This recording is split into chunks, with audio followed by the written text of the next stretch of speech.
Selon le ministère de l'Intérieur, Emmanuel Macron est arrivé en tête du premier tour de la présidentielle avec 27,85% des voix, près de 5 points devant la candidate RN, 23,15%. Une demi-surprise, car ses adversaires l'assuraient, les Français ne voulaient plus du président sortant. Même si le second tour reste encore incertain à ce stade, il est plus que probable qu'Emmanuel Macron puisse rester 5 ans de plus à la tête de l'État. Plusieurs conditions à cela. D'abord, sa capacité à incliner son projet en faveur des candidats des faits qui appellent en sa faveur pour le 24 avril, particulièrement les insoumis qui peuvent être le trouble fait de cet entre-deux tours. Emmanuel Macron le peut-il vraiment ? Quelles sont ses solutions pour répondre à l'expression de la colère dont l'extrême droite à près de 30% est le symptôme ? Après avoir fait voler en éclat le rapport droite-gauche, comment les partis traditionnels peuvent s'en relever, avec ou sans Emmanuel Macron ? Le débrief du premier tour de la présidentielle, on en parle ce soir dans Bonsoir le Gard. Allez, avant de donner la parole à Johan et à Nicolas, bien évidemment, on va demander à Denis Boide quelle est son analyse des résultats d'hier soir. L'analyse d'hier soir, des résultats d'hier soir, un peu de déception quand même, faut pas non plus le nier. Un peu ou beaucoup ? Beaucoup, en 80, on savait très bien que cette campagne était difficile parce que depuis le début de la campagne, Anne Hidalgo n'a pas réussi à remonter dans les sondages et au contraire, elle le perdait régulièrement. Donc on savait que cette élection serait très difficile pour nous, mais on ne pensait pas tomber quand même à un score aussi peu élevé, y compris dans ce département où quand même nous avons eu des victoires il y a quelques temps et on ne le retrouve pas aujourd'hui dans les urnes. Effectivement, ce qui s'est passé, c'est qu'on est passé dans le vote utile avec... deux candidats qui nous ont siphonné un petit peu nos voix, excusez-moi de l'expression, mais d'un côté Emmanuel Macron qui a récupéré un certain nombre de socialistes, c'est pas la peine que je les nomme, et un certain nombre d'électeurs, y compris dans ce département du Gard, et de l'autre côté Mélenchon qui nous en a pris quelques électeurs aussi parce qu'il considérait celles et ceux qui ont voté pour Mélenchon que c'était le vote utile, et effectivement, comme vous le disiez, à 400 000 voix près en France, c'était pas non plus quelque chose d'irréel. Donc voilà un petit peu la problématique auquel nous avons été confrontés. Nicolas, bon, bien évidemment, au-delà de la déception, on le comprend bien, on l'a dit il y a quelques instants, qu'est-ce que vous gardez de ces résultats du premier tour ? Et vous, personnellement, qu'allez-vous faire pour le second tour ? Ce qu'on garde de ces résultats, d'une part, effectivement, je ne vais pas revenir sur la déception, elle est évidente, mais c'est un immense échec de la part des sondeurs. Les derniers sondages vendredi dernier, soit 2 jours avant le premier tour, nous donnaient à 17%. On a fini à 22%. 5 points, c'est 2 fois la marge d'erreur quand même. Donc il faut arrêter de tout le temps se baser sur les sondages. On a eu il y a quelques temps ce débat là, sur le même plateau. Effectivement, les sondages et les prophéties autoréalisatrices posent leurs limites à ce moment-là. Alors effectivement, nous avons réussi à incarner une forme de, je n'aime pas l'expression de vote utile parce que je l'ai toujours combattu en tant que militant, mais de vote, de vote concret, parce qu'effectivement, un des projets qui a été le plus incarné aujourd'hui dans cette campagne présidentielle, c'est celui de Jean-Luc Mélenchon. Lorsqu'on parlait de pouvoir d'achat, d'écologie, de 6ème République, ça a parlé aux gens. Il y a qu'à voir la mobilisation qu'il y a eu dans les quartiers populaires et on en est extrêmement fiers. On a fait 22%, mais il y a des villes où on a dépassé les 40%. Parce qu'il y a les jeunes qui sont massivement déplacés dans les urnes. On a fait 36%, je crois, chez les 18-34 ans. Aujourd'hui, l'Union populaire, d'une manière large, et la France insoumise à minima, est le premier parti de France pour les jeunes. C'est bien là qu'il y avait donc un vote pour l'avenir, pour les générations futures, qui s'est exprimé ce soir-là. Après, à titre personnel, effectivement, nous avons appelé d'une voix claire, comme en 2017, pas une voix pour le Front National. Nous considérons que l'appel aux électeurs est un petit peu désuet, c'est plutôt quelque chose que faisaient les vieux partis, et aujourd'hui c'est plus trop écouté. Il n'y a qu'à voir en 2017 le report de voix entre les électeurs de Jean-Luc Mélenchon au second tour pour Marine Le Pen était très faible. Pour autant, j'ai vu dans la journée, mais peut-être que je me suis trompé, que la France Insoumise envisage de sonder les électeurs, ou en tout cas les militants, pour choisir s'ils vont voter blanc ou s'ils voteront Emmanuel Macron. Souvenez-vous, il y a 18 mois, Jean-Luc Mélenchon a dit qu'il se présenterait à l'élection présidentielle si il souhaitait contourner la règle des 500 parrainages, puisqu'il considérait que c'était une anomalie démocratique qui favorisait les vieux partis, par la règle de 150 000 parrainages citoyens. Il a été soutenu par plus de 300 000 personnes. Il s'agit là, donc, comme en 2017, de sonder celles et ceux qui ont parrainé sa candidature pour savoir effectivement quelle serait la position officielle de l'Union populaire. En 2017, ça avait été le cas. Il y avait une majorité de votes blancs. En deuxième position venait Emmanuel Macron. Et vous, à titre personnel, Nicolas, est-ce que vous avez fait votre choix ? Écoutez, je vais vous dire franchement... Et qu'est-ce qui pourrait vous faire changer d'avis dans un sens ou dans l'autre? Je vais vous dire franchement, je ne voterai pas pour Marine Le Pen. Ça, c'est sûr et certain. Ensuite, ce qui va ça, on l'avait à peu près compris. Mais est-ce que vous allez voter pour Emmanuel Macron? Justement, ce qui va me déterminer, vous savez, j'ai été assez critique pendant ces 5 dernières années, malgré ma faible expérience politique en tant que militant. Je n'ai que 22 ans, ça fait 5 ans que je milite. Elle est plutôt structurée, c'est pour ça que vous êtes là. Mais écoutez, je vous remercie déjà, mais je constate quand même que... les politiques de casse sociale qui sont menées notamment par Emmanuel Macron et par ses prédécesseurs, je pense notamment à François Hollande, est un terreau favorable à l'émergence de forces d'extrême droite comme le Front National, comme Éric Zemmour et tutti quanti. Donc du coup, je me pose la question, est-ce qu'effectivement, si on vote Emmanuel Macron, est-ce qu'on va pas avoir dans 5 ans un vote obligé avec l'extrême droite qui sera dévastatrice, puisqu'on aura encore des millions de gens plongés dans la pauvreté, des services publics fracassés et encore une démocratie abîmée. Donc moi je me pose la question, j'attends de voir ce qu'Emmanuel Macron va donner comme gage, même si je me fais assez peu d'illusions, ce pourquoi je le dis sur ce plateau, et je l'assume, je pense que je vais me diriger vers un vote blanc.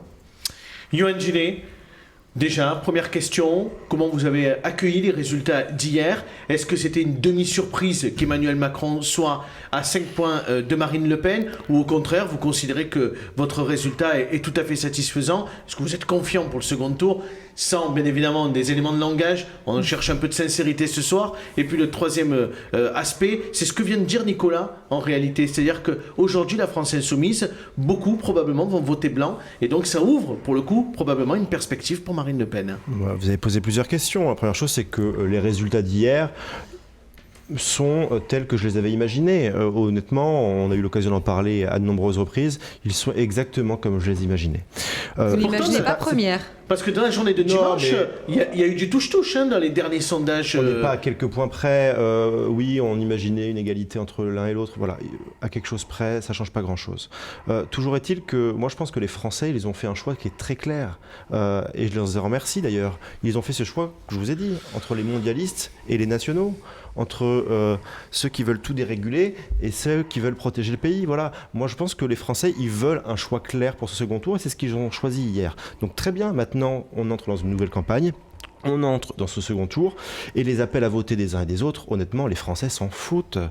Les appels à voter des politiques, c'est pas ça qui va changer les choses. Est-ce que Marine Le Pen pourrait faire un appel à Jean-Luc Mélenchon? Mais il n'y a pas d'appel. Mais non, bien sûr que non. Pourquoi pas faire un appel pour qu'il puisse effectivement faire un gouvernement? Elle a annoncé un gouvernement d'union nationale. Est-ce qu'elle pourrait aller jusque-là? Marine Le Pen. Je ne suis pas sûr que Jean-Luc Mélenchon l'accueillerait favorablement, mais je me fais traiter de gauchiste sur ce plateau par monsieur Guillet depuis un bon moment, donc je me doute que... Marine Le Pen fait un appel à l'union des Français et le rassemblement des Français. C'est pas une question d'appareil. Les partis politiques n'ont pas leur place dans cette élection présidentielle. Marine Le Pen, elle veut réunir les Français pour un projet. Et M. Pellegrini le disait, avec M. Macron, s'il devait être réélu, c'est une casse sociale amplifiée pour 5 ans de plus. On l'a déjà connu pendant 5 ans avec un pouvoir d'achat très compliqué. Maintenant, il nous promet la retraite à 65 ans. Voilà, très clairement, les Français vont voter en âme et conscience. Alors, comment faire pour gagner, rattraper les 5 points? S'ils votent pour Emmanuel Macron, eh bien, ils voteront pour la retraite à 65 ans. Mais Emmanuel Macron qui n'a que faire de ces Français qui souffrent au travail. J'ai entendu Denis Bois en parler tout à l'heure, des difficultés des métiers à forte pénibilité. Mais Emmanuel Macron, tout ça, il s'en fout. Voilà. Donc les Français vont faire un choix en âme et conscience. Monsieur Boit, vous êtes d'accord avec ça? Quand vous dites que... Juste une remarque. Quand Yohann Gillet dit que Emmanuel Macron a conduit pendant 5 ans une politique de casse sociale, vous êtes d'accord avec ça? Une chose quand même, il oublie de parler de Zemmour. Il oublie de parler de Zemmour, il oublie de parler d'insécurité, il oublie de parler d'immigration. Je vais vous en parler. Je crois que c'est les thèmes qui vous plaisent le plus. C'est votre terreau, c'est votre quotidien. Des thèmes qui nous intéressent, effectivement. On dirait que dans ce pays, la seule problématique que nous avons, c'est l'immigration et l'insécurité. Arrêtez de focaliser là-dessus. Mais je suis en train de vous parler de pouvoir d'achat et vous me parlez d'immigration. Elle a fait une campagne différente.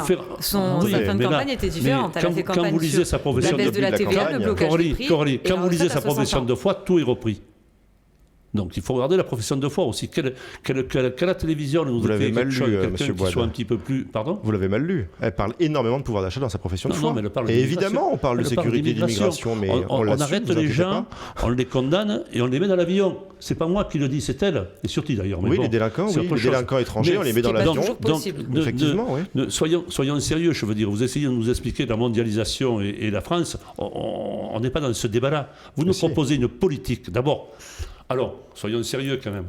Cette PME de Marine Le Pen, là, qui dure depuis 20 ans, c'est une affaire de famille. On a vu encore Marion Maréchal Le Pen hier au soir qui était là, qui savait pas trop. La PME socialiste, on peut en parler aussi longuement. Non, mais si vous voulez, c'est pas un problème pour moi. On n'est pas en train de parler de parité politique, là. Tout simplement que vous avez... Monsieur Bois essaie de changer la trajectoire du débat parce qu'il est très gêné sur sa prise de position pour le second tour. Qui sont pour moi inacceptables et pour la plupart des Français inacceptables. Après, effectivement, vous les défendez, c'est votre problème, c'est votre business et vous avez peut-être raison de le faire. Mais moi, je vous dis franchement que si vous prenez ça pour un business... On ne peut pas considérer que Macron aujourd'hui, c'est la même chose que Marine Le Pen. J'entends qu'on peut avoir des états d'âme. J'entends qu'on peut avoir des états d'âme comme notre. Sur le plan économique. Je pense qu'on peut avoir des états d'âme comme notre collègue le dit, mais vous voulez sortir de l'Europe, vous voulez durcir la PAC. Mais qu'est-ce qu'on fait des agriculteurs ? Vous ne parlez plus de l'euro que vous vouliez. Mais personne ne veut sortir de l'Europe, Monsieur Boide. Personne ne veut sortir de l'Europe. Vous voulez refaire complètement la PAC. Vous voulez revoir complètement la position de la participation de la France au crédit européen, au budget européen. Mais vous l'avez dit aux agriculteurs, ça ? Mais pas pour la PAC, ça ne concerne pas les agriculteurs, monsieur. On veut simplement réduire la perte nette que l'on a. La contribution de la France. Puisqu'on perd des milliards d'euros chaque année. Évidemment. Et ça, c'est de l'argent qui pourra servir justement aux agriculteurs. Juste une petite remarque, parce qu'on arrive à son terme. Nicolas Pellegrini a dit quelque chose d'intéressant tout à l'heure. Il a expliqué que pour lui, c'était difficile de voter Emmanuel Macron parce qu'il le considère comme quelqu'un de libéral. Alors, il a parlé de casse sociale et que du coup, ça entraînait un électorat qui était contestataire, donc il pouvait se diriger vers Yohann Gillet. La question, c'est de savoir si aujourd'hui... de Marine Le Pen, pardon. La question aujourd'hui, c'est de savoir si les électeurs votent par adhésion au Rassemblement national ou plus par réaction contre Emmanuel Macron. Mais la question que je voulais vous poser, Denis Boide, et qui est quand même assez intéressante, c'est qu'aujourd'hui, Yohann Gillet dit Emmanuel Macron, pendant 5 ans, il a une politique de casse sociale. Est-ce que vous partagez, oui ou non, cet avis ? En partie, oui. Est-ce qu'il y a eu des choses socialistes ? On n'a pas eu suffisamment de gages. Parce que c'est pas ce qu'a dit votre amie hier sur le plateau, Françoise Dumas. Elle a dit le dédoublement des CP, ça a fonctionné, c'était des mesures de gauche. C'est un duo en réalité. On nous parle de quelques jours d'augmentation des montants des retraites. On nous parle depuis quelques jours de l'augmentation du SMIC pour les salaires les plus bas dans ce pays. Je ne sais pas si on se rend compte, les hommes et les femmes qui gagnent aujourd'hui 1 200 € par mois, comme les fins de mois sont difficiles. Je ne parle pas de l'augmentation du prix de l'essence et tout ce qui suit derrière avec, malheureusement, la guerre en Ukraine.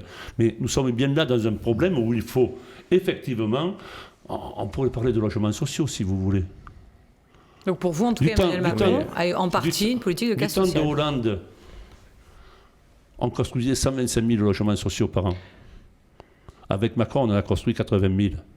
Mais la question c'est... Il nous dit qu'on a baissé les APL. On a baissé les APL. On a spolié les organismes HLM de plusieurs milliards d'euros. Et vous connaissez ce sujet parce que vous étiez président d'Habitat du Gard. La Fondation Abbé Pierre, qui est la première à vous dire qu'on a pris 11 milliards d'euros de crédit là-dessus. Donc on a bien un problème là de pouvoir d'achat. Parce que c'est le pouvoir d'achat qu'on a touché. Et on a bien cette difficulté-là aujourd'hui avec Macron. C'est pour ça que je dis et je redis, il faudrait quand même, effectivement, comme le disait Olivier Jalaguier, c'est un chèque en blanc qu'on lui fait. Mais on va essayer de régler le problème pour les élections législatives à venir. Et là, il faudra qu'on en parle. Mais il y a une chose qui est sûre. FIPS, ça va être compliqué. Alors, un dernier mot de Yohann.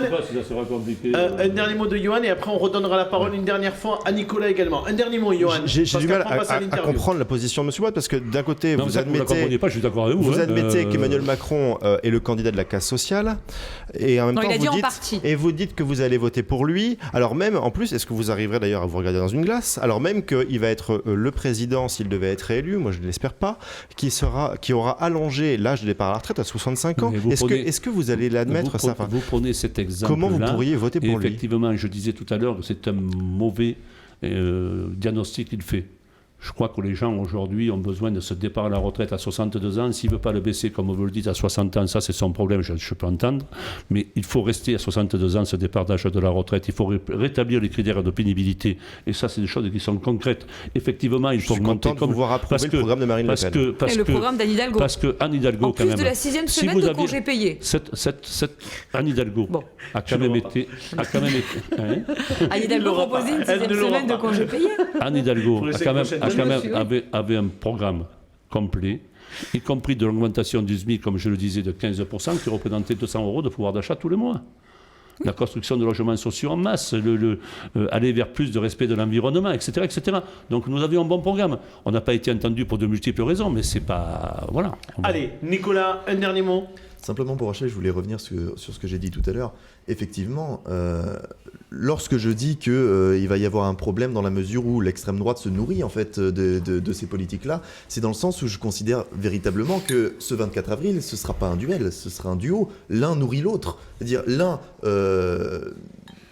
prospère sur la peur de Marine Le Pen, l'autre prospère sur les politiques antisociales que produit le premier. Donc en réalité, c'est les deux mêmes faces d'une même pièce d'or, en fait, celle des riches. Parce que au final, lorsque vous avez d'un côté des politiques libérales qui sont menées, alors teintées de pouvoir d'achat, mais en réalité, lorsque vous dites que vous allez par exemple baisser le prix de l'essence, en réalité, vous baissez les taxes de l'État, hein, si j'ai bien compris. On baisse les taxes de l'État et on bloque les prix également, oui, tout à fait. C'est du pouvoir d'achat concret dans les... Oui, non mais je suis bien d'accord. Jean-Luc Mélenchon proposait, lui, le blocage des prix au prix d'avant-crise, à savoir à 1,40 € le litre. Pourquoi est-ce que c'était mieux que ce que vous proposez ? Tout simplement parce que le manque à gagner, mais vous ne m'écoutez pas, on le prenait sur les profits des multinationales. Parce que le souci de baisser des recettes fiscales de l'État, ça va se ressentir sur le financement des services publics et au final, vous allez approfondir la pauvreté que vous dites combattre. Donc en réalité, il y a une sorte d'hypocrisie chez vous et une fausse opposition à Emmanuel Macron, puisque en réalité, sur le plan économique, vous vous rejoignez sur 90% des points. Bah écoutez, si vous avez ce point de vue-là, si vous baissez des taxes sur un prix qui a augmenté, excusez-moi, mais vous ne mordez pas dans le budget de l'État. Effectivement, puisque le prix a largement augmenté. Donc ce que vous dites ne tient pas la route.